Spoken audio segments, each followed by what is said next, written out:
Thank you so much, Dave. Good morning. Good morning. It's great to be here. I appreciate the invitation. For the past 30 years, as Dave mentioned, I've been studying what makes people think what they think and do what they do, with a particular emphasis upon our faith. And that focus has a lot to do with how Jesus Christ captured my heart. Growing up in New York and New Jersey, my life was defined by a belief in, the experience of, and a determined quest for the American dream. I lived in comfort. I attended top-notch schools with the expectation of completing a college education, attaining a white-collar job, and living a fast-track, upwardly mobile life. If someone had asked me during high school or even college what my game plan was, I might have explained my life mission in 4 simple words: achieve, advance, advance, acquire, and enjoy. Faith was part of that experience. At my mother's insistence, I attended church faithfully, if fitfully, every Sunday and Wednesday. We followed a series of church-mandated rituals during the week. We had a family Bible that was somewhere on one of the bookshelves in our basement. It had been a gift to my parents when they were married, and I even had my own Bible that was awarded to me upon my confirmation while I was still in middle school. Like most Americans, we were religious people, although our religiosity didn't get too far beyond the walls of the church that we attended. I believed in God. I was taught that there is right and wrong, and I was told that church was important.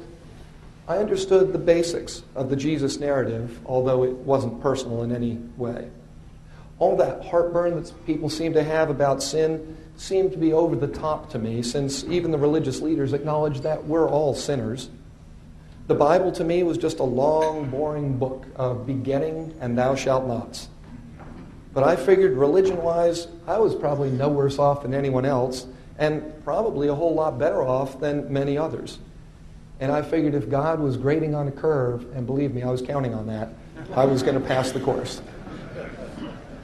My early life was unfolding pretty much as planned. After arriving in Massachusetts to attend Boston College, my life was great. I loved that city. My girlfriend, who eventually became my wife, transferred to join me there from Ohio.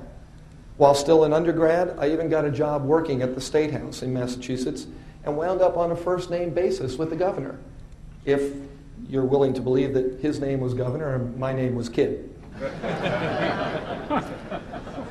I graduated summa cum laude, was offered scholarships to grad school, then took a couple of years off to manage political campaigns and to hobnob with national political figures.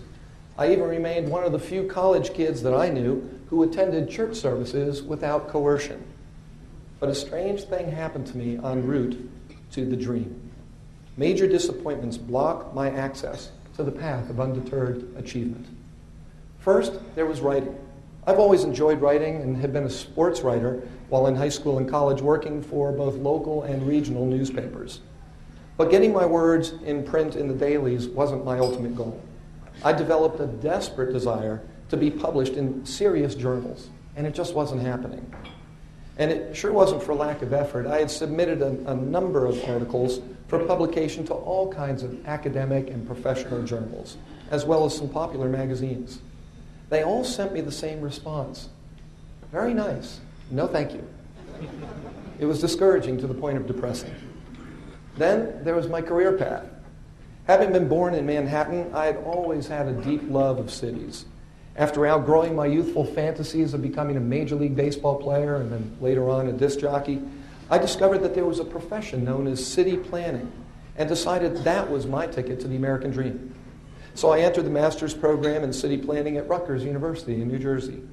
But after completing the first year of the program along with an internship, I realized that just wasn't the right profession for me. Suddenly, I was lost on the road to success, and I took a leave of absence to find my way. It was during that time that I absorbed the final blow, which was related to my faith. While striving to get back on track, my girlfriend of 7 years and I decided to get married. Yes, she finally asked me. While preparing for marriage, we were required by our church to complete a premarital counseling course. Once we finished those sessions, we had back-to-back private meetings with the minister. My fiancée went in first and emerged from the meeting smiling. I gave her a peck on the cheek and then entered the pastor's office for my turn. You know how sometimes you have critical moments in your life that remain clearly imprinted on your mind and heart forever? As I entered that office that day to meet with that pastor, I had no inclination that this was about to be one of those moments. I figured I was just there to finish an obligatory process so that the marriage could proceed. But it turned out that God had other plans for that meeting. Things began innocently enough as the minister waved me into a chair while he continued filling out the paperwork for our pending nuptials. Without lifting his gaze from the papers he was working on, he asked if I had any questions. Now, honestly, in 24 years up to that point, I'd never been asked by a minister if I'd had any questions. And boy, did I. So believing that his question was a serious invitation to dialogue, I exploded with questions. Why do we say this? Why do we do that? Why do we believe this? What's the origin of that? And on I went. It wasn't until I paused for breath to continue with more questions that he actually looked up, realized what I was doing, and gave me a look that could have stopped a freight train. He slowly stood up behind his massive mahogany desk, began pounding on that desk with his fist in absolute anger, the veins in his neck bulging, his face turning a bright red, and he began yelling at me. "How dare you," he said. "Don't you ever question the church. You come when you're supposed to. You do what you've been taught to do. You believe what we've told you, and everything will be just fine. Who do you come to church for anyway, yourself or God? Do you understand what I'm saying, son?" I wasn't quite sure. But I figured at that moment I had to feel very much the way that the Apostle Peter felt when he tried to comfort Jesus by saying that the Lord wouldn't have to suffer and be murdered and resurrected, only to hear Jesus say back to him, "Get away from me, Satan." All I had done was ask some serious, heartfelt questions at his invitation. But I buttoned my lip, looked down at the ground, took the paperwork from him when he was done, and left without further incident. Now, remember my context. At this point in my life, I was in grad school where they teach you to examine everything closely before you accept the claims made about it. Tear it apart. Study it. See if you can put it back together again. Because if you can, then it's probably real. And if you can't, it's probably not real, and you shouldn't trust it. In essence, what that minister told me that day was, "Son, don't look too closely at your faith because you might not like what you find." At least that's how I interpreted his remarks. I had no clue at the time, but that was the event that God used to shake me out of my lifelong spiritual complacency. After I left that meeting, I talked with my wife-to-be about it, and to her credit, she shared my concern about that minister's response. So after considering our situation, we agreed to get married in that church, only for the sake of our families, both of which attended that church. And then we agreed that we would try to find out what other faith options existed. So after we were married, we felt free to explore the religious world. But right out of the starting gate, we encountered a serious problem. We didn't even know what the other options were.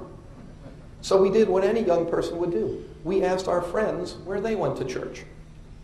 Their answers were consistent and startling. Not one of our friends went to church. So we were back to square one.